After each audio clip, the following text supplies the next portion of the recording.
الحمد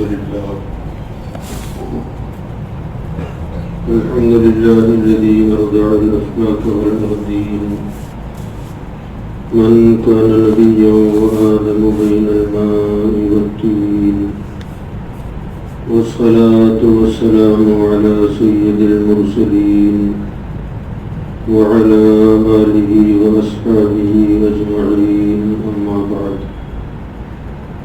فأعوذ بالله من الشيطان الرجيم بسم الله الرحمن الرحيم هو الذي أرسل رسوله بالهدى ودين الحق ليظهره على الدين كله وكفى بالله شهيدا صدق الله مولانا العلي العظيم وبلغنا رسوله النبي الأمين المتين الكريم ونحن على ذلك لمن الشاهدين والشاكرين والحمد لله رب العالمين. معزز محترم سامعین کرام، السلام علیکم ورحمۃ اللہ وبرکاتہ. آئیے ہم اور آپ مل کر آقا نامدار مدنی تاجدار انیس بے کساں چارہ ساز دردمنداں سیاح لامکاں جناب احمد مجتبیٰ و محمد مصطفیٰ صلی اللہ تعالی علیہ وسلم کی بارگاہ بے کساں میں اپنی غلامی کا ثبوت دیتے ہوئے بلند آواز سے درود شریف کا نذرانہ پیش کریں. سیدنا و نبینا و مولانا محمد وعلا آلہ وأصحابہ وبارک وسلم. صلاة و سلاما علیک یا سیدی یا رسول اللہ صلی اللہ تعالی علیہ وسلم. قرآن مجید فرقان حمید کی جس آیہ کریمہ کی تلاوت کا ہم نے شرف حاصل کیا،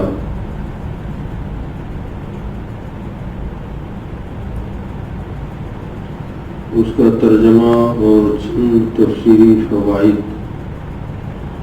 میں آپ کے گوش گزار کرنا چاہوں گا. تھوڑا سا اگر آپ اپنے ذہن پر زور دیں تو آج کی گفتگو کل کی گفتگو سے مربوط ہوگی. کل ہم نے اللہ کی شان، اس کی قدرت، اس کی یکتائی، اس کی وحدانیت پر گفتگو کی تھی. آج انشاءاللہ مصطفیٰ کی رسالت پہ بات ہوگی اور مصطفیٰ کی رسالت کی بات اس کے کلام کی روشنی میں کی جائے گی. اللہ تعالیٰ ارشاد فرماتا ہے هو الذی ارسل رسولہ، وہ ہے جس نے بھیجا اپنے رسول کو.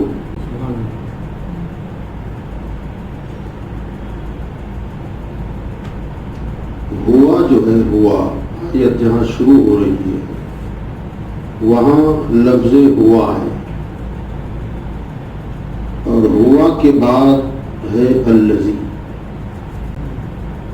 هو الذی اس کو جب پڑھیں گے تو ہوگا هو الذی ارسل، وہ ہے جس نے بھیجا. سوال بالکل مبہم ہے. وہ ہے جس نے بھیجا. کس نے بھیجا؟ کون ہے وہ؟ اللہ نے نہ اپنا ذاتی نام لیا نہ صفاتی نام، تاکہ جملہ واضح ہو جائے.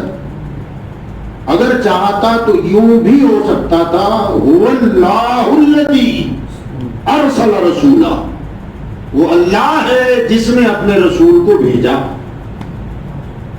نہ صفاتی نام لیا. هو الرحمن الذی ارسل رسولا یہ بھی ہو سکتا تھا، مگر اللہ نے اپنا نہ ذاتی نام لیا نہ صفاتی نام لیا. فرمایا هو الذی، وہ ہے جس نے ارسل رسولا، بھیجا اپنے رسول کو.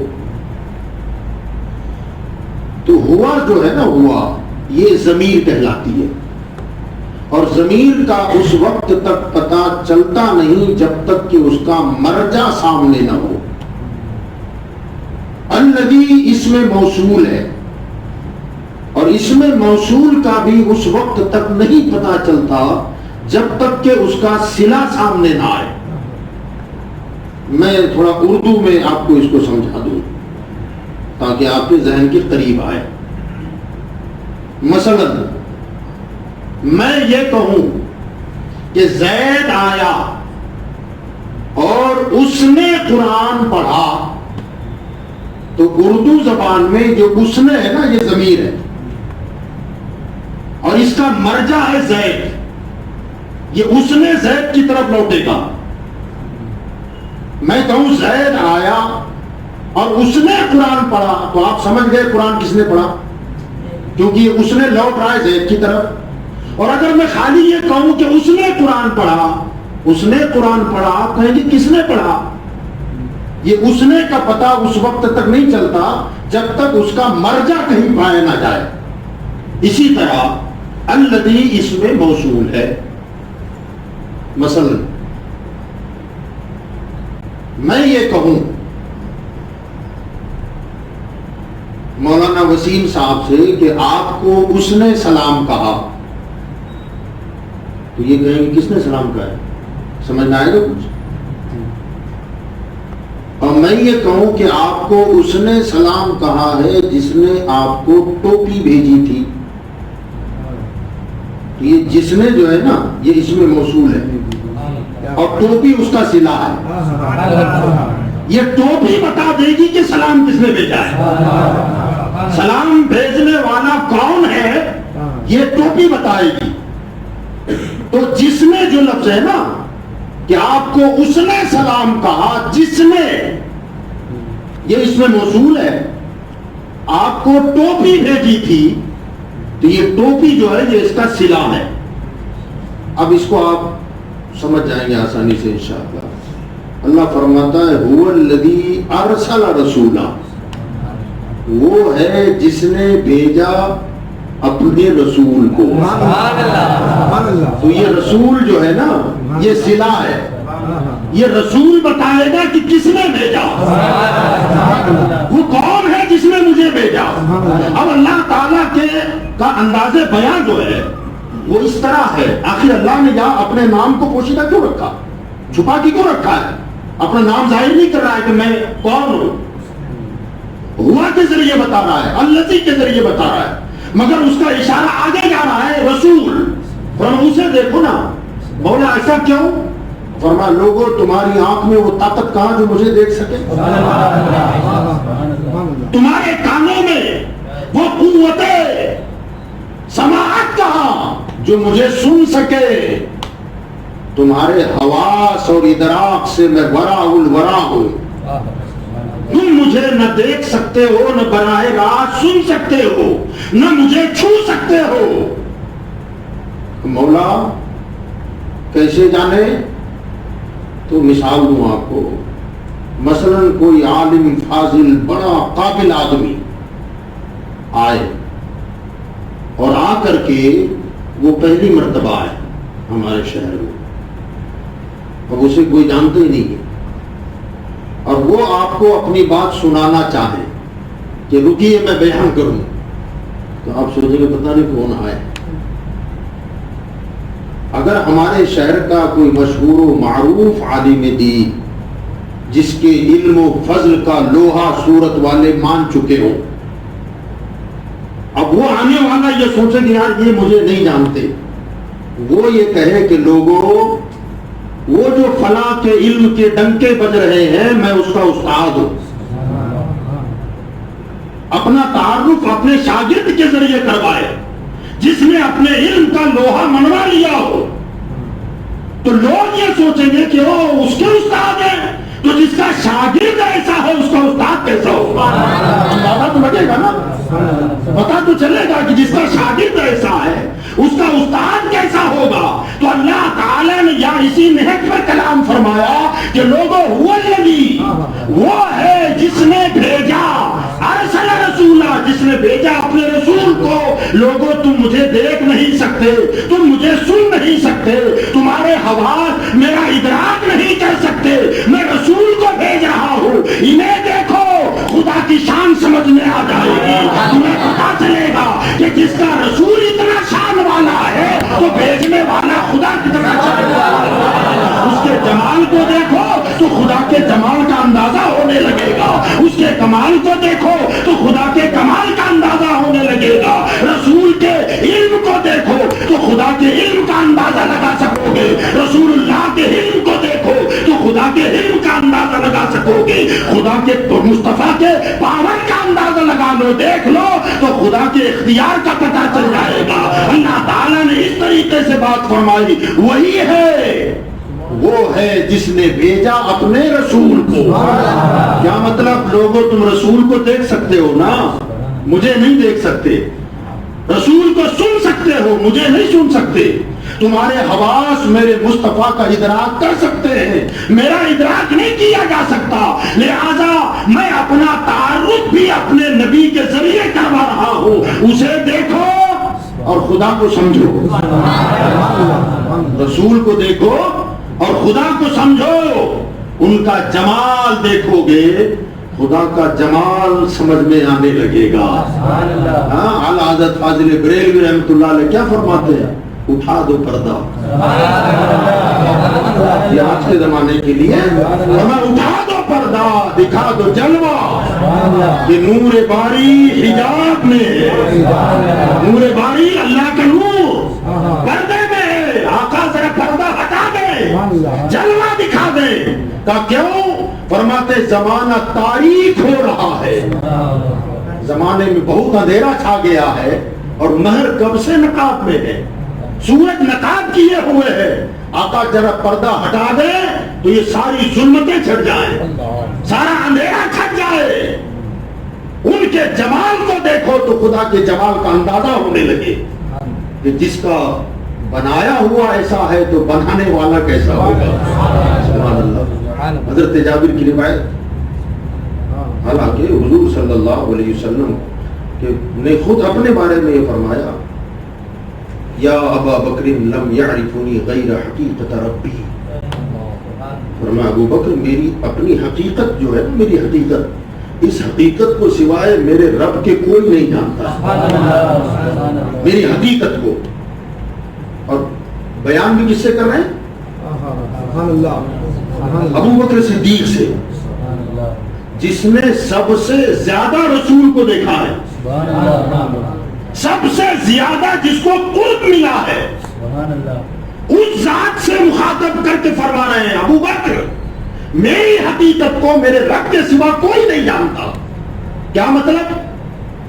محدثین فرماتے ہیں کہ اگر سرکار یہ فرماتے کہ علی میری حقیقت کو میرے رب کے سوا کوئی نہیں جانتا، تو یہاں یہ شبہ ہو سکتا تھا کہ علی سے فرمایا حضور نے، ہو سکتا ہے عثمان جانتے ہو، کیونکہ مرتبہ آگے، اگر عثمان سے کہتے تو کوئی کہہ سکتا تھا ہو سکتا ہے عثمان میں جانتے ہو، عمر جانتے ہو، کیونکہ اور زیادہ قریب۔ اگر عمر سے کہتے تو گمان یہ ہو سکتا تھا ہو سکتا ہے عمر نہ جانے، ابو بکر جانتے ہو کیونکہ وہ بہت زیادہ قریب ہے، تو جو سب سے زیادہ قریب تھا اس سے فرمایا کہ ابو بکر میری حقیقت کو میرے رب کے سوا کوئی نہیں جانتا، تاکہ دنیا والوں کو پتا چل جائے کہ جب ابو بکر جیسی شخصیت نہ سمجھ سکی تو کوئی اور حقیقت کو جانے گا۔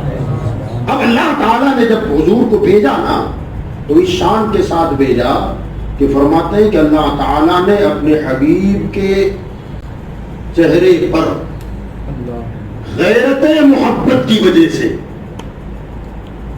70,000 پردے ڈال کر بھیجا ہے، غیرت محبت کی وجہ سے 70,000 پردے ڈال کر بھیجا، اور وہ 70,000 پردوں کی اوٹ میں سے مصطفیٰ کی جو نورانیت چمکتی تھی نا، اگر وہ پردے ہٹا دیے جاتے تو استاد زمن علامہ حسن رضا فرماتے ہیں ایک جھلک دیکھنے کی تاب نہیں عالم کو، ایک جھلک دیکھنے کی تاب نہیں عالم کو، وہ اگر پردہ اٹھا دے کون تماشائی ہو، کس کی مجال ہے جو اس جلوے کو دیکھ سکے؟ 70,000 پردوں کی اوٹ سے جنہوں نے دیکھا ہے وہ کہتے ہیں ایسا لگتا تھا جیسے چاند مصطفیٰ کے چہرے میں تیر رہا ہو، وہ نورانیت تھی، وہ جمال تھا کہ جیسے چاند چہرے مصطفیٰ میں رینگ رہا ہو، تیر رہا ہو۔ اب ذرا سوچو کہ جس میں چاند تیرتا ہوا معلوم ہو وہ جمال مصطفیٰ کا سمندر کیسا ہے؟ اگر نبی کا جمال دیکھو تو اندازہ لگاؤ، جس کے بھیجے ہوئے کا جمال ایسا ہے تو بھیجنے والے خدا کا جمال کیسا ہوگا؟ نعرہ تکبیر، نعرہ رسالت، جشن شہیدان کربلا۔ جمال مصطفیٰ دیکھو تو جمال خداوندی کا اندازہ لگا سکتے ہو، احاطہ تو کوئی نہیں کر سکتا، احاطہ کوئی نہیں کر سکتا ہے۔ اور یاد رکھیں یہ جو 70,000 پردے، ایک پردہ اٹھایا تھا اللہ نے معراج میں۔ علماء فرماتے ہیں کہ حضور صلی اللہ علیہ وسلم کو معراج کی رات جب فرشتے لینے آئے نا تو حضرت جبریل علیہ السلام کے ساتھ 70,000 فرشتوں کی جماعت تھی، 70,000 فرشتوں کی بارات، اور ہر فرشتے کے ہاتھ میں نور کی ایک ایک مشعل، اور اس مشعل کی روشنی اور نورانیت کا یہ عالم تھا کہ اس کی چمک دمک اور روشنی کے آگے، ایک مشعل کے آگے 70,000 سورجوں کی روشنی ماند پڑ جائے، کتنی روشنی! اب ایک مشعل کی روشنی 70,000 سورجوں سے زیادہ، اور ایسی 70,000 مشعلیں وادی بطھا میں جگمگ جگمگ مشعلیں لے کر فرشتے کھڑے ہیں۔ جناب جبریل آئے اور حضور صلی اللہ علیہ وسلم کو جگایا، بیدار کیا، سرکار نے تیاری کی، ہر سال آپ سنتے ہیں اس کو۔ نکلے، جب نکلے اور حرم کعبہ سے وادی بطھا کی طرف تشریف لائے تو وہ جو مشعلیں تھی 70,000، ایسا لگ رہا تھا کہ کوئی نور ان مشعلوں کے نور پر غالب آ گیا، اور وہ مشعلیں ٹمٹماتے ہوئے دیوں کی طرح ہو گئی۔ فرشتے عرض کرنے لگے باری تعالیٰ ہمارے ایک مشعل کی نورانیت کا یہ عالم، اور ایسی 70,000 مشعلیں یہاں چل رہی ہے، آخر یہ کون سا نور ہے جو 70,000 مشعلوں پر غالب آ گیا، اور ہماری مشعلیں دل چمٹماتے ہوئے دیوں کی طرح نظر آ رہی ہے، آخر یہ نور کون سا ہے؟ تو رب نے فرمایا یہ میرے مصطفیٰ کا وہ نور ہے جو 70,000 پردے ڈال کر بھیجے، آج ایک پردہ ہٹایا ہے، آج ایک پردے کو ہٹایا ہے تو نورانیت کا یہ عالم ہے۔ اور قیامت کا جب دن آئے گا تو اللہ سارے ہی پردے ہٹا دے گا، سارے پردے ہٹائے جائیں گے، اور تب خدا منادی ندا کرے گا، او دنیا والو سب نے اپنے اپنے محبوب دیکھے بھی دکھائے بھی، آج آؤ تمہیں ہم اپنا محبوب دکھاتے ہیں۔ اس دن سرکار کا جلوہ بے نقاب ہوگا، اور جو ان کے دیدار میں مگن ہوگا وہ کہے گا مولا اب ہمیں جنت نہ دے۔ یہ نظارہ ہی کافی ہے ہمارے لیے، جنت نظارہ جو ہے، فرمایا مولا یہ جنت سے زیادہ لطف دینے والی شے جمال مصطفیٰ کا دیدار ہے، جلوہ مصطفیٰ کا دیدار ہے۔ تو اللہ تعالیٰ نے فرمایا وہ ہے جس نے بھیجا اپنے رسول کو، تاکہ دنیا والوں تم رسول کو دیکھو تو اندازہ لگاؤ گے کہ جس کا پیدا کیا ہوا بندہ ایسا ہے، پیدا کرنے والا خدا کیسا ہوگا، جس کا بھیجا ہوا رسول ایسا ہے، وہ بھیجنے والی ذات کیسی ہوگی۔ ان کے کمالات دیکھو، اللہ کے کمالات کا کچھ نہ کچھ اندازہ تمہیں لگا سکو گے، تم لگا سکو گے۔ مصطفیٰ کے کمالات، اللہ اکبر، لوگوں نے حضور صلی اللہ علیہ وسلم کی ظاہری شکل و صورت دیکھا قرآن کی آیت پڑھی انما انا بشر مثلکم، میں تمہاری جیسا مثل بشر ہوں، میں تمہاری طرح مثل بشر ہوں، تو لوگ سمجھے کہ حضور بالکل ہم جیسے ہی ہیں۔ یاد رکھیں حضور صلی اللہ علیہ وسلم کی شان کیا ہے، سبحان اللہ۔ وہ ہم جیسے کیوں ہیں؟ ان کے عقل کے گھوڑے جو دوڑتے ہیں وہ یہ کہ وہ حضور کی بھی دو آنکھیں تھیں، ہماری بھی دو آنکھیں ہیں، حضور کے بھی دو ہاتھ تھے، ہمارے بھی دو ہاتھ ہیں، حضور کے بھی پیر تھے، ہمارے بھی دو پیر ہیں، ہم بھی بازاروں میں چلتے پھرتے ہیں، حضور بھی چلتے پھرتے رہتے تھے۔ تو یاد رکھیے گا، لوگوں نے آنکھ تو دیکھی، آنکھ کا کمال نہیں دیکھا۔ ہم نے کب کہا کہ مصطفیٰ کا سر نہیں تھا اور سر میں بال نہیں تھے؟ تم نے خالی سر اور سر کے بال دیکھے، ہم نے بالوں کا کمال دیکھا۔ تم خالی بال دیکھتے رہ جاؤ، ہم نے خالی بال نہیں دیکھے، بالوں کا کمال بھی دیکھا ہے۔ پوچھو نا بزرگوں سے، صحابہ سے پوچھو، حضور کے بالوں میں کیا کمال تھا؟ یاد رکھیں ہماری بھی آنکھ ہے، مصطفیٰ کی بھی آنکھ ہے۔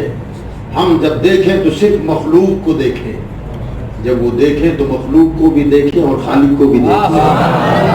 ہم چلیں تو اپنے گلی کوچوں اور بازاروں میں چلیں، مصطفیٰ جب چلے تو مدینہ کی گلیوں میں گھومتا ہوا دیکھنے والوں اس مصطفیٰ کو عرش سے پرے جاتے بھی تو دیکھو۔ وہ سو جائیں تو معراج منامی، وہ جاگے تو خدا سے ہم کلامی۔ ہم چلیں تو خالی بازار چلے، مصطفیٰ کو بازاروں میں ٹہلتا ہوا دیکھنے والوں انہیں عرش سے پرے جاتے بھی دیکھو، اور وہ منظر بھی ملاحظہ کریں کہ جب عرش کے قریب سدرۃ المنتہا کے قریب پہنچے تو وہاں جبریل جیسا نورانی فرشتہ رک گیا اور کہہ رہا ہے کہ یا رسول اللہ میں آگے نہیں جا سکتا۔ سوچئے ذرا، یہ بھی بات قابل غور ہے اگر سمجھ سکیں۔ آقا میں نہیں جا سکتا، کہا کیوں؟ فرمایا اگر آگے ایک بال کے برابر بھی بڑھ جاؤں تو تجلیات سے، نور کی تجلیوں سے میرے پر جل جائیں۔ سوچنے والی بات یہ ہے کہ جناب جبریل رک رہے ہیں مگر حضور کو نہیں روکتے۔ اے جبریل آپ تو نوری ہو نا، اور حضور تو بشر ہیں، تو جب نوری فرشتے کے پر جل جائیں تو بشر کا دامن کیسے بچے گا؟ تمہارا کام تھا کہ آقا جب میں نہیں جا سکتا تو آپ کیسے جائیں؟ مگر جناب جبریل نے یہ نہیں کہا آقا آپ جائیں، میں نہیں جا سکتا۔ کیوں؟ وہ جانتے تھے، روکا اس لیے نہیں، وہ جانتے تھے کہ نبی میری طرح نہیں، اور آگے جاتے اس لیے نہیں، وہ جانتے تھے کہ میں نبی کی طرح نہیں۔ اگر نبی کو اپنی طرح سمجھتے تو روک لیتے، اور اپنے کو نبی کی طرح سمجھتے تو آگے بڑھ جاتے۔ آگے نہ بڑھے، انہوں نے تصور دیا کہ میں نبی جیسا، اور حضور کو روکا اس لیے نہیں کہ نبی میرے جیسے نہیں ہے۔ میرا اپنا کبھی شعر کہا ہوا ہے کہ روح الامی سے پوچھئے کیسے ہیں وہ بشر، روح الامی سے پوچھئے کیسے ہیں وہ بشر۔ جبریل پیچھے رہ گئے، آگے بشر گیا۔ جبریل پیچھے رہ جائے اور بشر آگے چلا جائے تو ذرا سوچیں آپ، وہ بشر کیسا بشر ہوگا کہ فرشتے کے پاس پر چل جائے اور دامن بشر محفوظ رہ جائے۔ اور ہوا بھی یہ، چلے گئے۔ کیوں؟ اس لیے کہ فرشتہ فرشتہ ہے، مصطفیٰ مصطفیٰ ہے، سرکار کی ذات بڑی بلند و بالا ہے۔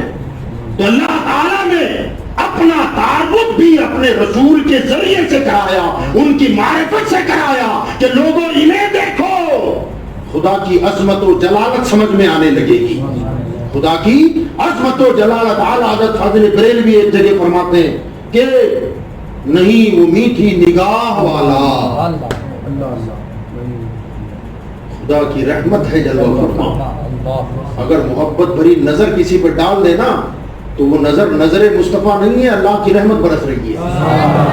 نہیں وہ میٹھی نگاہ والا کہ خدا کی رحمت ہے،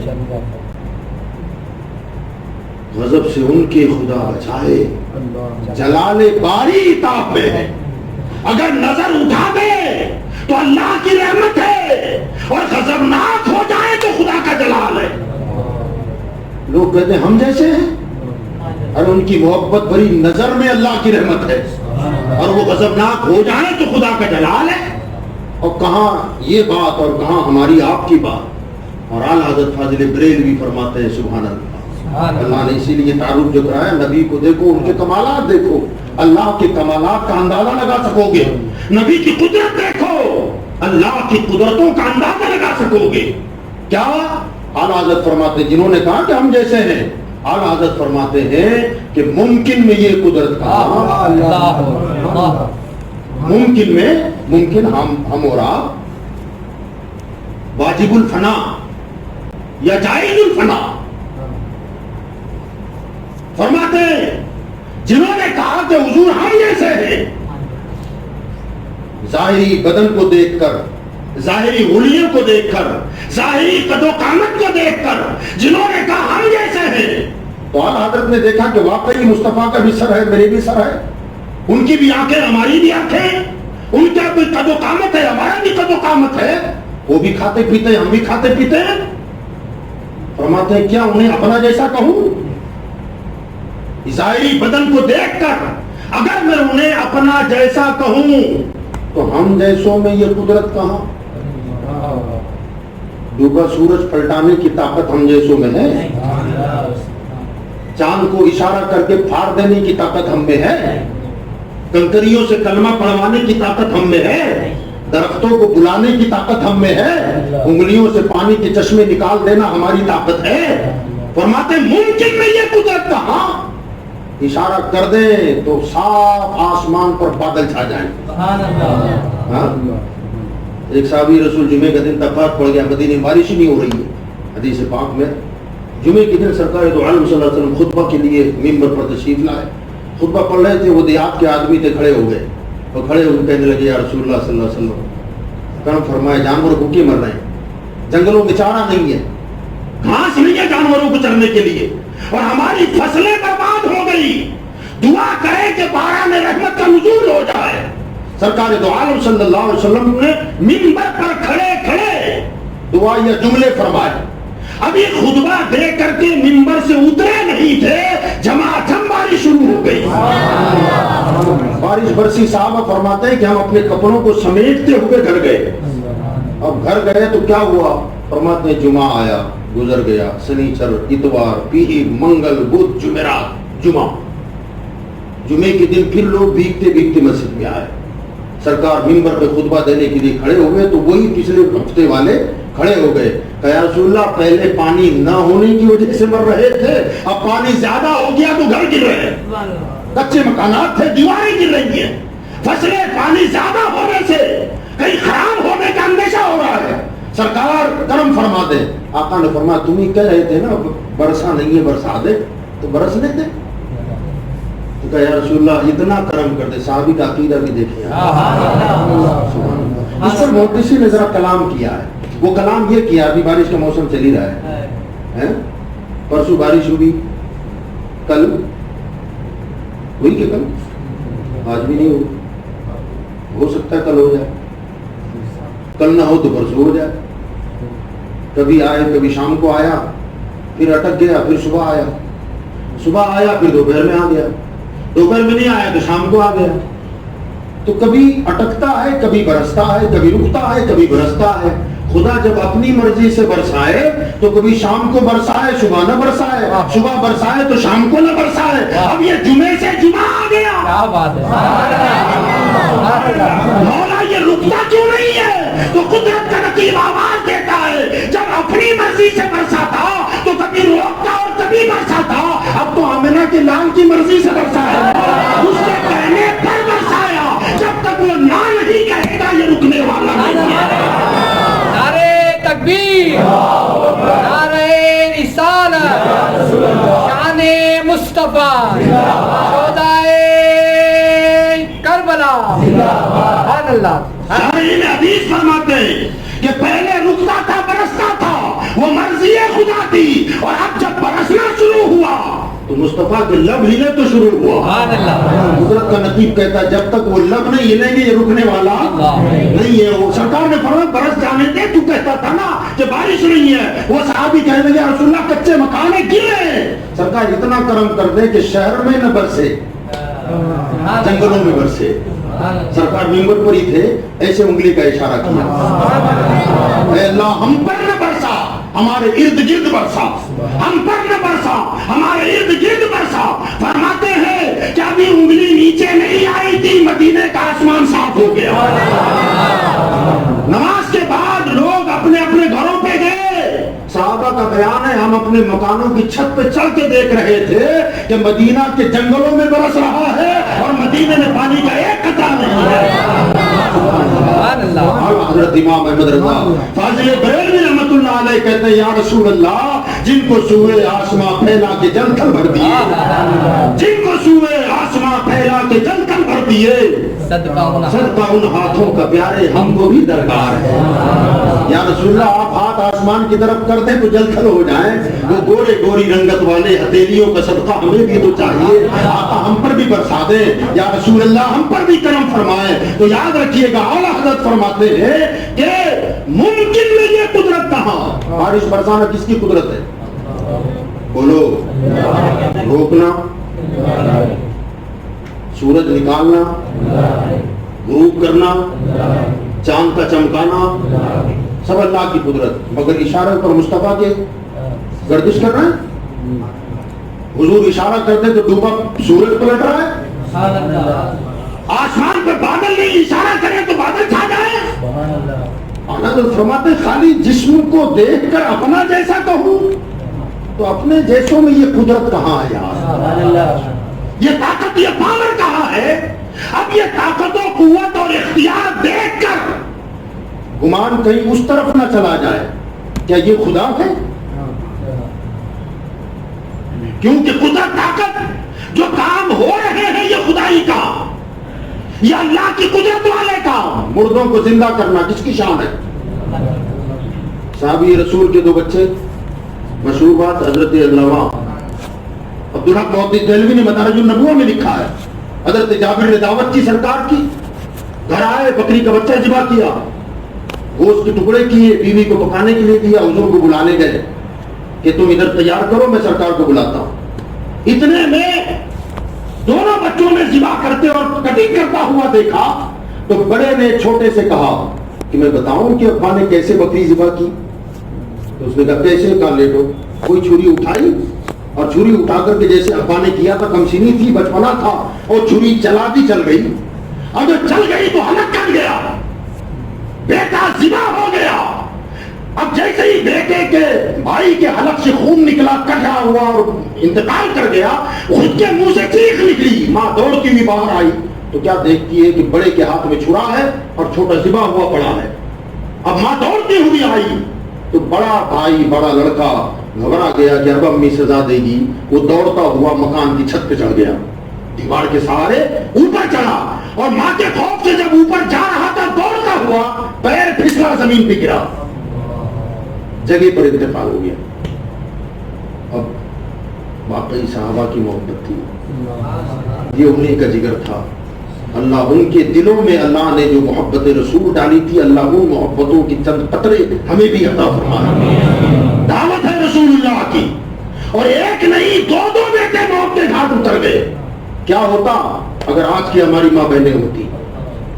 ہاں, کیا دعوت اور کیا مہمانی اور کیا مہمان نوازی. بچے موت کے منہ میں چلے گئے, مگر قربان جائے اس صحابیہ کی عظمت پر.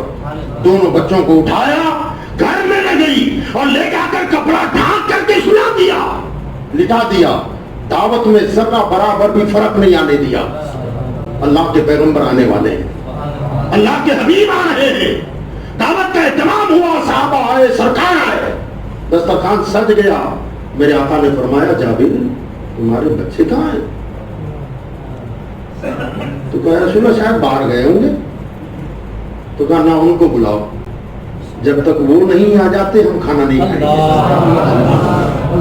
سبحان اللہ. کہ جب تک بچے نہیں آئیں گے ہم کھانا نہیں کھائیں گے.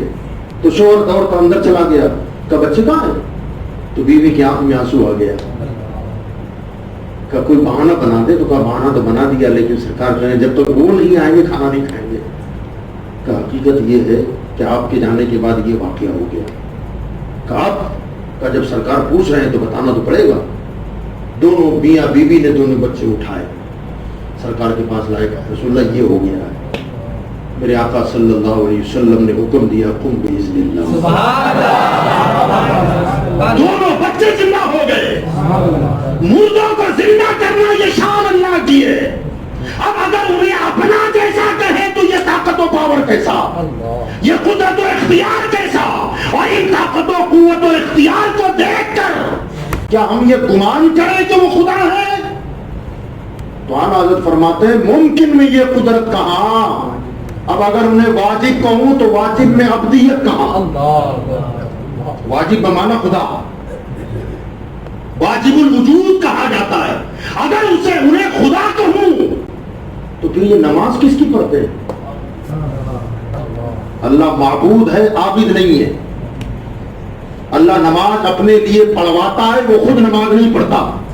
اللہ بندوں سے سجدے کرواتا ہے، وہ سجدہ نہیں کرتا۔ اللہ ہم سے رکوع کرواتا ہے، وہ رکوع نہیں کرتا۔ یاد رکھیں اللہ معبود ہے، ہم بندے ہیں، ہم عبد ہیں۔ تو فرماتے ہیں اگر واجب کہوں تو پھر واجب میں عبدیت کہاں ہے، بندگی کہاں ہے؟ اب حضور کو اگر خدا کہیں، واجب الوجود کہیں، تو پھر یہ عبادت کس کی کرتے؟ اگر اپنا جیسا کہیں تو پھر یہ طاقت و قوت جو خدائی ہے یہ اپنے جیسوں میں نہیں ہوتی۔ فرماتے ہیں ممکن میں یہ قدرت کہاں، واجب میں عبدیت کہاں؟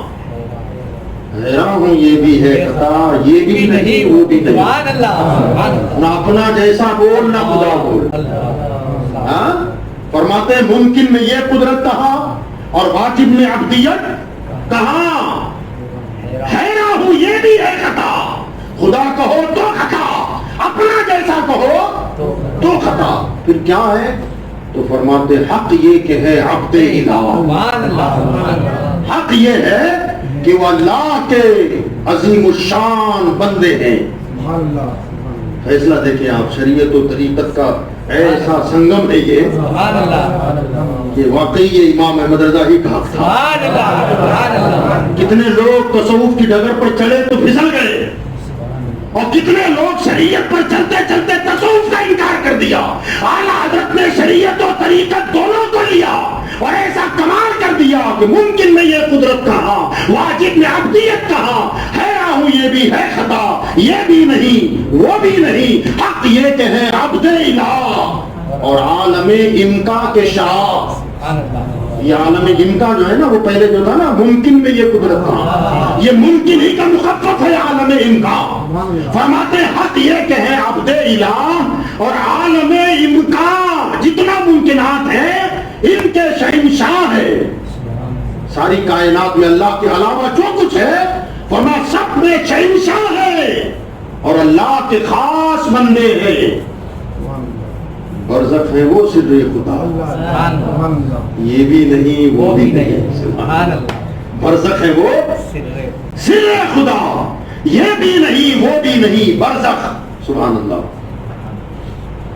کسی شاعر نے کہا تھا، غالباً امانت علی صاحب شاید ان کا نام ہے، وہ کہتے ہیں کہ ادھر خالق سے واصل، ادھر اللہ سے واصل، ادھر بندوں میں شامل، ادھر اللہ سے واصل ادھر مخلوق میں شامل۔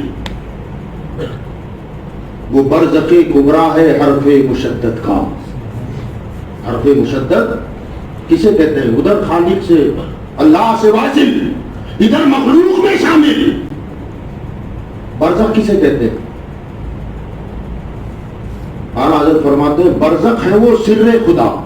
برزخ کا معنی ہے درمیانی شے، برزخ کا معنی درمیانی شے، اس کا لغوی معنی لیں گے تو درمیانی شے ہوتی ہے۔ اور اگر دنیاوی اعتبار سے، جو شرعی اعتبار سے اس کی تقسیم کریں آپ، تو شرعی اعتبار سے اس کی تقسیم یہ ہوگی کہ عالم کی موٹی موٹی تین قسمیں، کتنی؟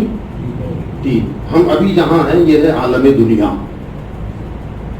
مر کے جب قبرستان جائیں گے اسے کہتے ہیں عالم برزخ۔ کیا کہتے ہیں؟ اور جب قبروں سے اٹھائے جائیں گے جہاں پہنچیں گے وہ ہے عالم آخرت، عالم دنیا، عالم برزخ، عالم آخرت، یہ 3 عالم ہیں۔ جو درمیان میں ہے وہ ہے برزخ، درمیانی شے کو برزخ کہا جاتا ہے۔ مرج البحرین یلتقیان بینہما برزخ، مرج البحرین یلتقیان، قرآن بھی کہتا ہے بینہما برزخ لا یبغیان، 2 سمندر کھارا اور میٹھا ساتھ میں ہے، مگر میٹھا کھارے میں نہیں مکس ہوتا، کھارا میٹھے میں مکس نہیں ہوتا۔ اب سائنس کہتی ہے کہ میٹھے کے جراثیم اور ہیں اور اس کے جراثیم اور ہیں، اللہ فرماتا ہے دونوں کے بیچ میں پردہ ہم نے رکھا ہے، درمیانی دیوار ہے، کسی کو نظر نہیں آتی، وہ اس پر غالب نہیں آتا، وہ ادھر غالب نہیں آتا، وہ برزخ والی دیوار ہم نے بنائی ہے۔ اب یہ جو برزخ ہے عالم دنیا اور عالم آخرت کے بیچ میں، یہ عالم برزخ، اب اس کا کام آپ دیکھیں گے تو سمجھ میں آئے گا۔ یہ عالم دنیا سے لیتا ہے، جس کا بھی موت کا وقت آ گیا، موت ہو گئی تو کہاں جائے گا؟ سیدھا برزخ میں، اور وہ عالم برزخ لیتا ادھر سے ہے اور عالم آخرت میں سپلائی کر دیتا ہے، بس یہاں سے لینا ادھر آگے بڑھا دینا، یہاں سے لینا آگے بڑھا دینا۔ اعلیٰ حضرت فرماتے ہیں حق یہ کہ ہے عبد الہ، اور عالم انکا کے شاہ برزخ ہے وہ سر خدا، برزخ ہے وہ، تو برزخ کا کام ہے ادھر سے لینا اور ادھر دینا۔ تو حضور برزخ کیسے ہوئے؟ فرمایا وہ برزخ ایسے ہیں کہ اللہ سے لیتے ہیں اور بندوں کو دیتے ہیں، واللہ یؤتی وانا قاسم، اللہ مجھے دیتا ہے اور میں کائنات کو بانٹتا رہتا ہوں۔ ادھر اللہ سے واصل، ادھر بندوں میں شامل، ادھر اللہ سے واصل، ادھر مخلوق میں شامل۔ کمال ہے اس برزخ میں، برزخ کبریٰ میں حرف مشدد کا، حرف مشدد، اس کو بھی ذرا سن لے آپ۔ حضور صلی اللہ علیہ وسلم کا نام کیا ہے؟ بولے مجھے، بولے سب، محمد صلی اللہ علیہ وسلم۔ کتنے حروف ہیں اس میں؟ کتنے ہیں؟ 4 ہے نا، میم ہاں میم دال، اور بعد والا جو میم ہے نا یہ مشدد ہے، اس پر تشدید ہے۔ کیا ہے؟ تشدید ہے، اور جو بھی حرف مشدد ہوگا جس پر تشدید ہوگی، آپ جانتے ہیں اس تشدید کا کمال کیا ہوتا ہے؟ جس پر شد ہوگا، جو حرف مشدد ہوگا، اس کا کمال یہ ہے کہ جس پر بھی وہ تشدید ہوگی وہ ادھر والے کو جوڑتا ہے اور پھر اپنے کو ادھر والے سے جوڑتا ہے۔ محمد ہاں میم سے جڑا اور میم دال سے جڑ گیا، میم دال سے جڑ، اس کا تعلق اگلے اور پچھلے دونوں سے ہوتا ہے، وہ ہوتا حرف مشدد، وہ آگے پیچھے والوں کو جوڑتا ہے۔ گویا حضور صلی اللہ علیہ وسلم عالم برزخ ہے، کیا مطلب؟ فرمایا بندوں کو رب سے ملانے والے ہیں۔ کمال ہے اس برزخ کبریٰ میں حرف مشدد کا، تو میم حرف مشدد ہے، وہ ہاں کو بھی جوڑتا ہے اور میم کو دال سے جوڑتا ہے، تو مصطفیٰ بندوں کو پکڑتے ہیں، رب سے ملاتے ہیں، یہ ان کا کام ہے۔ اور جو حرف مشدد ہوتا ہے، سبحان اللہ، جو تشدید ہوتی ہے اس کا، وہ دیکھا آپ نے آکار کیسے بنا رہتا ہے تشدید کا؟ جی ایسے ہی ہے، اس کو اگر غور سے دیکھیں گے آپ تو آپ کو محسوس ہوگا کسی بادشاہ کا تاج ہے۔ اللہ نے نام محمد کو بھی شہنشاہی کا تاج پہنا دیا، نام کو دیکھو تو پھر ذات بھی سمجھ میں آنے لگے گی۔ حضور صلی اللہ علیہ وسلم کا نام مبارک اتنا عظیم الشان ہے کہ سبحان اللہ، لب پہ آ جاتا ہے جب نام جناب، منہ میں گھل جاتا ہے شہد نایاب، وسط میں ہو کے ہم ہے جاں بیتاب، اپنے لب چوم لیا کرتے ہیں۔ بارے خدایا میری زبان پر یہ کس کا نام آیا کہ میرے نطق نے بوسے میری زبان کے لیے، کوئی چومے کہ نہ چومے، وہ خود ایک دوسرے کو چوم لیتے ہیں، وہ خود ایک دوسرے کو چوم لیتے ہیں۔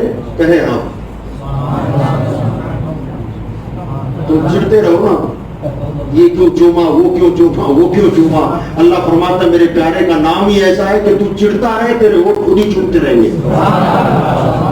اور اور جب محمد آپ کہیں گے نا تو نیچے والا ہوٹ خود اوپر والے سے جا کے ملتا ہے. گویا نام بتا رہا ہے کہ نیچے والوں کو اس سے ملانے آئے ہیں, عظمت والے سے ملانے آئے ہیں, بلندی والے سے ملانے آئے ہیں. تو هو الذی ارسل رسولا, وہ ہے جس نے بھیجا اپنے رسول کو. کیوں بھیجا, کس لیے بھیجا؟ بالہدی ودین الحق, ہدایت اور سچا دین دے کر بھیجا. یہ سچا دین کیوں بھیجا دے کر؟ لیظہرہ علی الدین کلہ, تاکہ اس دین کو تمام دینوں پر غالب کر دیا جائے. یہ دین اسلام کو تمام دنیا کے دینوں پر غالب کر دیا جائے. وہ کفا باللہ شہیدا, اور اللہ کافی ہے شہید, اللہ کافی ہے گواہ. ہمارا جو دین ہے نا, جسے خدا کہتا ہے دین الحق, یہ دین سچا دین ہے.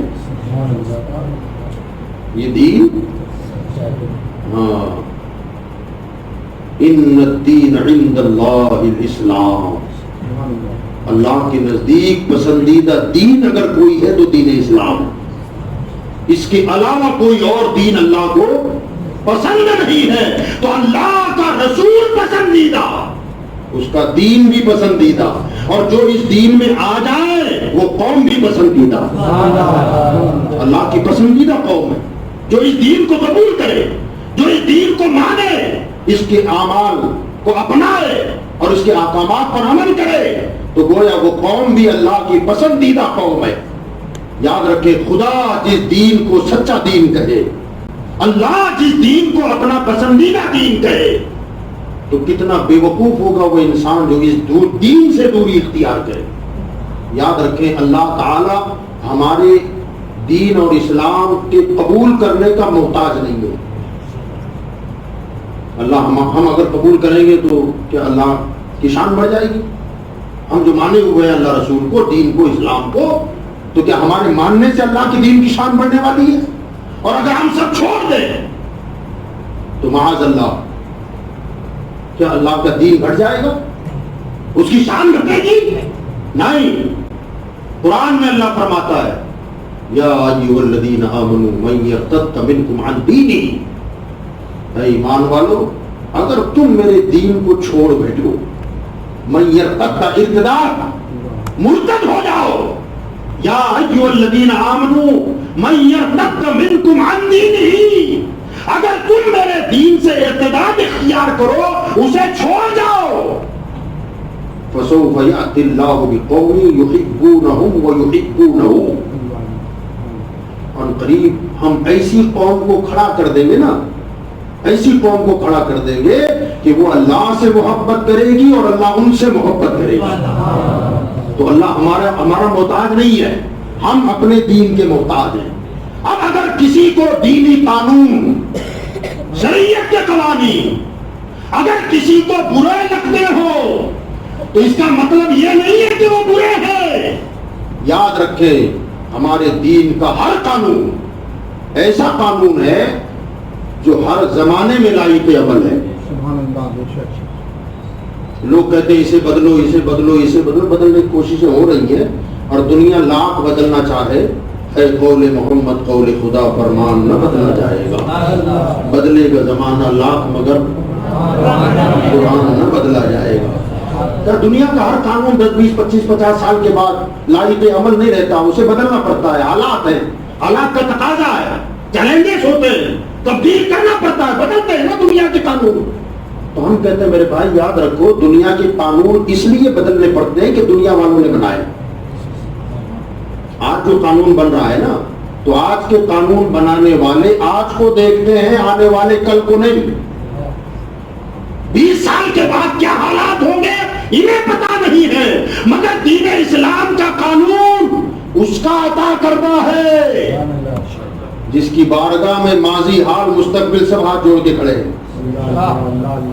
اللہ ہمارے لیے ہے ماضی, حال, گزرا ہوا, موجودہ, آنے والا. اللہ کے لیے نہ ماضی ہے, نہ حال ہے, نہ مستقبل ہے. ہر کوئی اس کی بارگاہ میں مؤدب کھڑا ہوا ہے, ہر زمانہ اس کے لیے ایک جیسا ہے. تو جو آنے والے کل کو نہ دیکھے اور آج کا قانون بنائے اس کے قانون میں بدلاؤ ہو سکتا ہے، اور جو ہمارے زمانے کو ایک جیسا دیکھ رہا ہے اس کے قانون میں کوئی تبدیلی کی گنجائش نہیں ہو سکتی۔ اب یہ ہماری عقل کی کمزوری ہے یا ہمارے عمل کی کمی ہے کہ ہم یہ سمجھتے ہیں کہ یار بہت سخت قانون ہے، یہ قانون بہت سخت ہے، اور قانون سے گھبرا کر اگر کوئی دین چھوڑ دے، اسلام چھوڑ دے تو کیا فرق پڑے گا؟ اسلام کو نقصان ہوگا؟ شریعت کا نقصان ہوگا؟ نہ، یہ ہمارا نقصان ہے، جس نے چھوڑا اس کا نقصان۔ اللہ بے نیاز ہے، اللہ الصمد، وہ بے نیاز ہے، اسے کسی کی حاجت نہیں ہے، ساری دنیا اس کی حاجت مند ہے۔ وہ غنی ہے، بے نیاز ہے، بے پرواہ ہے، وہ چاہے تو اپنے دین کا کام پتھروں سے لے لے، وہ چاہے تو جو مسلمان دین سے دور ہوئے اللہ انہیں فنا کے گھاٹ اتار دے، اور جو دین کے دشمن بن کے کھڑے تھے اللہ انہی سے دین کا کام لے لے۔ تاتاری قوم کا تاریخ کا واقعہ ہے، اقبال نے کہا تھا ہے آیا فتنہ تاتار کے افسانے سے، آسمان مل گئے کعبے کو صنم خانے سے۔ وہ تاتاری قوم، مسلمانوں کے حالات اور کردار بگڑے، تاتاری قوم غالب آ گئی، تاتاریوں نے مسلمانوں کی اینٹ سے اینٹ بجا دی، ایسا لگتا تھا کہ اب اسلام ابھر نہیں پائے گا، دنیا سے مٹ چکا ہے، مگر تھوڑا ہی وقفہ گزرا تھا، اللہ تعالیٰ نے اسی قوم کو اسلام کے آغوش میں ڈال دیا۔ وہ ان کی تلواریں جو اسلام کے خلاف چل رہی تھیں اللہ تعالیٰ نے انہیں کعبے کا رکھوالا بنا دیا، وہ کعبے کے نگہبان بن گئے۔ ہے آیا فتنہ تاتار کے افسانے سے، پاسباں مل گئے کعبے کو صنم خانے سے۔ یحبونہم ویحبونہ اذلۃ، فرمایا وہ کسی کی ملامت کرنے والوں کی ملامت سے گھبرائیں گے نہیں۔ تمہیں شرم آتی ہے نا، شہروں پر داڑیاں کیا سجائیں یار، ماحول اچھا نہیں ہے، اسلامی لباس کیا پہنے، ماحول اچھا نہیں ہے، دور اچھا نہیں ہے، لوگ کیا کہیں گے، مارکیٹ میں کھڑے ہیں تو سب کھڑے کھڑے کھا رہے ہیں پی رہے ہیں تو میں بیٹھ کے یہاں کھانا کھاؤں، بیٹھ کے پیوں، سر پہ ڈھانپ کے اوڑھ کر کے پیوں، یہ اچھا نہیں لگے گا۔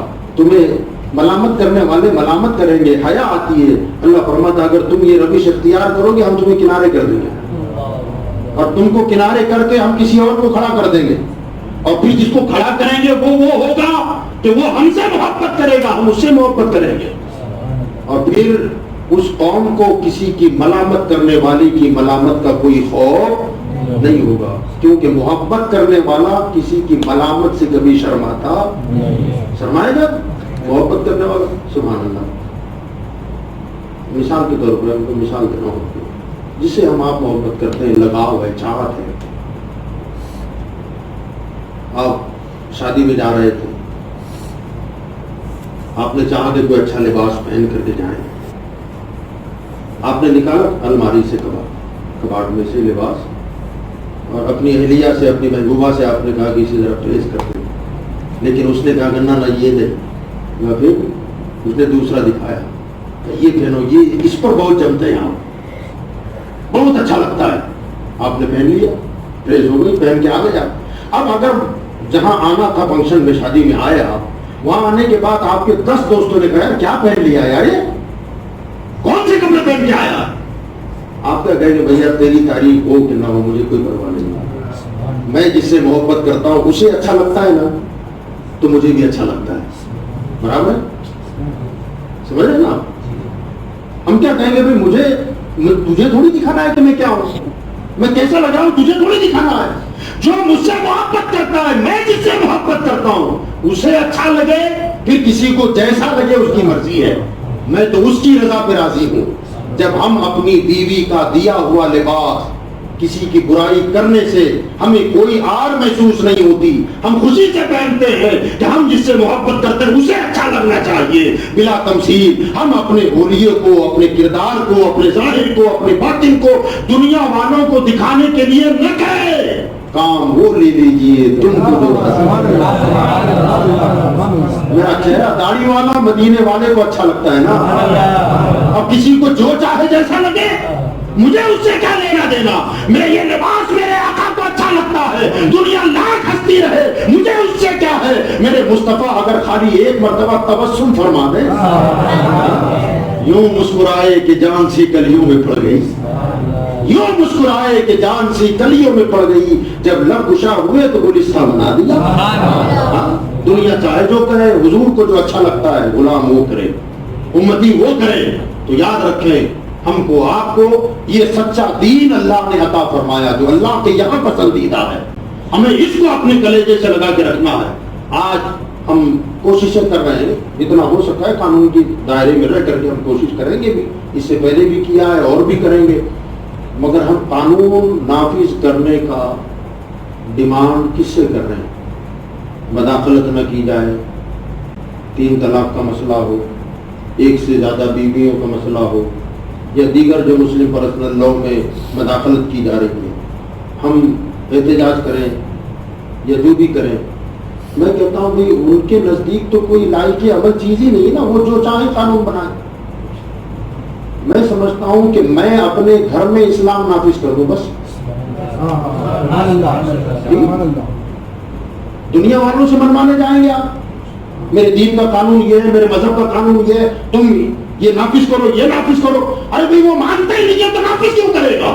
ہمارے اختیار میں اپنی زندگی ہے, اپنے بچے میرے اختیار میں ہے, میں اپنی بیٹی کو اسلامی خاتون بنا دوں, یہ میری ذمہ داری ہے. اپنے بیٹوں کو میں مسلمان بنا کے رکھوں, میرے گھر میں اسلام نافذ ہو جائے. اور یقین جانے آپ, ہر بندہ اگر اپنے گھر میں اسلام نافذ کر دے تو کسی کے بدلنے سے کیا فرق پڑتا ہے؟ کسی کے بدلنے سے فرق پڑے گا؟ بھائی میرے گھر میں میں مسلمان ہوں, میرے بچے مسلمان ہیں, میری بیٹیاں مسلمان ہیں, میرے گھر کا ماحول شریعت کے مطابق ہے, اور ہر آدمی اگر اپنے گھر میں کوشش کر ڈالے, ایمانداری سے بچاؤ, کہیں بتاؤ کہ کہیں غیر اسلامی طریقہ ہمارے یہاں رائج ہو سکتا ہے؟ کسی واعظ کی ضرورت ہے, کسی تقریر کی ضرورت ہے نا. ابھی یہ بارش کا موسم چل رہا ہے, اب ذرا باہر نکلے نا, روڈوں پہ نکلے, آپ سفر کریں, کوئی کھیت آپ کو سیاہ کالا نظر نہیں آئے گا, ہر جگہ ہریالی, اور خضر و گھاس نہیں, باقاعدہ فصلیں اگ رہی ہیں, کوئی بنجر زمین نظر نہیں آئے گی. تو وجہ یہ ہے کہ ہر کسان اپنے کھیت میں لگا ہوا ہے, ہر کاشتکار اپنے کھیت میں ہل جوت رہا ہے, بیج ڈال رہا ہے, نگرانی کر رہا ہے. ہر کاشتکار اپنے کھیت میں محنت کرے تو ہر کھیت میں فصلیں لگائے گی. ہر مسلمان اپنے گھر میں محنت کرے, ہر آدمی اپنے گھر میں محنت کرے تو ہمارے گھر میں اسلام کا شجر باناور ہو جائے گا.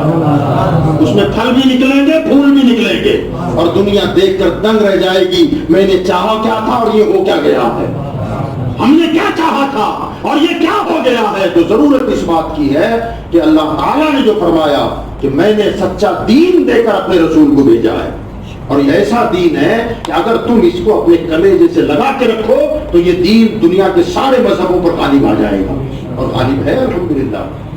دنیا کے جتنے مذاہب ہیں ان میں جتنی اچھائیاں ہیں اسے دیکھیں آپ, اور اسلام کے کمالات دیکھیں آپ, کیسے کیسے کمالات اور کیسے کیسے قانون اللہ تعالیٰ نے عطا فرمائے.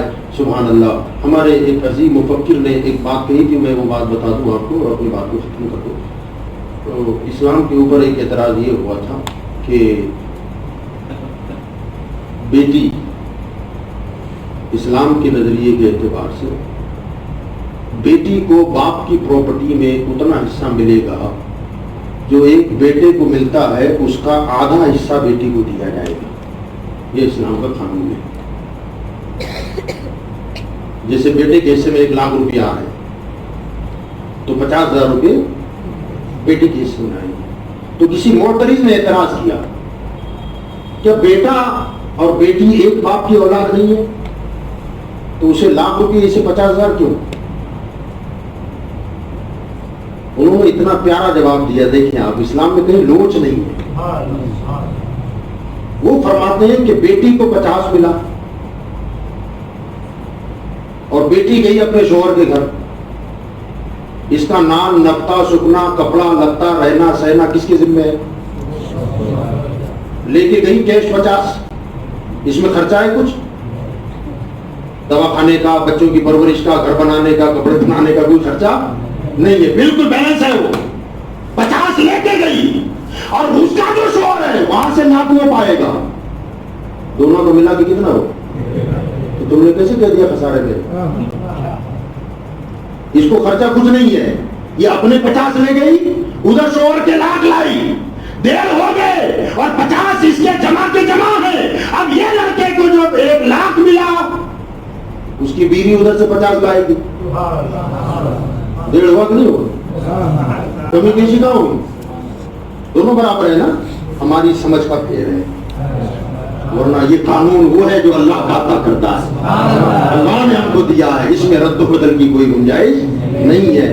لہذا اس کو یاد رکھیں، یہ تو سمجھ میں آنے والی بات ہے۔ کئی باتیں ایسی ہیں جو ہماری سمجھ میں نہیں آتی، تو اس کا مطلب یہ نہیں کہ جو ہماری سمجھ میں نہ آئے وہ قانونی غلط ہے، نہ، ہماری سمجھ محدود ہے، اس کی ذات لامحدود ہے۔ اس نے جو بھی قانون بنایا اپنے بندوں کے فائدے کے لیے بنایا، اس میں ہمارا کوئی نقصان نہیں ہے۔ اللہ تعالیٰ مجھے آپ کو مذہب اسلام پر مکمل طور پر کامیابی کے ساتھ عمل کرنے کی توفیق عطا فرمائے، اسی مذہب و مسلک پر اللہ زندگی عطا فرمائے اور اسی کے سائے میں خاتمہ بالخیر فرمائے۔ وما علینا الا البلاغ۔